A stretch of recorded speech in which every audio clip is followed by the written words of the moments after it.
I have lots of different types of chargers, even Noco Genius, some that are just straight up forces charge no matter what, whereas this one's a smart charger.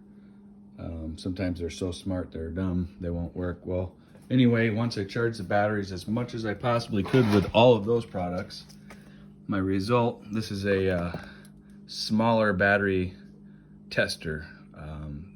The larger car battery ones are too powerful. They pull 100 amps, which these batteries can't handle, and they'll be damaged.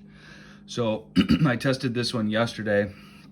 I got the most I could get from any of those chargers. I tried every one of them until the green light came on. Was 12.38, and it only charged to 58% out of the 100%. What's really important is your amp hours. So this battery is a 14 amp hour battery, and it's getting 12.88 of the 14.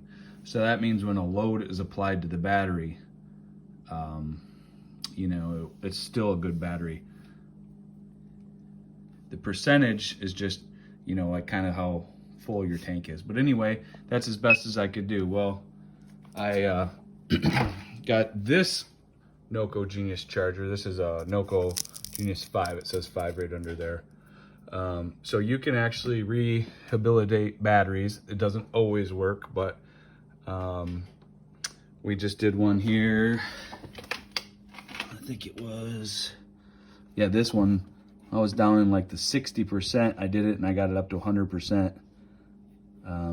So let's see here. This is how you do it. You can select, this is like a regular battery, AGM, lithium. You can do 6 volts, so it's starting to charge, but you're gonna hold this in until it switches to 6 volt. Let off, hit the button again. Now it's, we're doing this battery now. So what happens is it slams a ton of voltage into this thing and like kind of like brings it over the hump. And almost maybe, I don't know if the word is retrain the battery, but let's see how this one did. So it's 12.38, we were at 58%. So turn this on, enter, battery test. We're at 12.86, so that's already better than what it was before. I already have it in the database, it's a 14 amp hour. And that test, so I'm at 12.84, check that out, 100% charge now.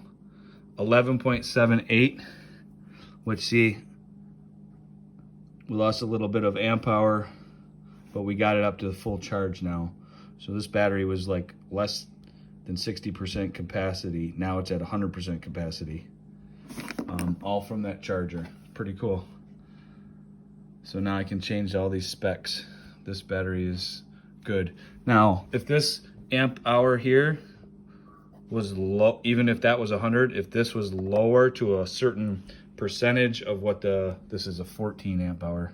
So if it was like, you know, say 9 or something, the battery would be bad even if it's 100% charge.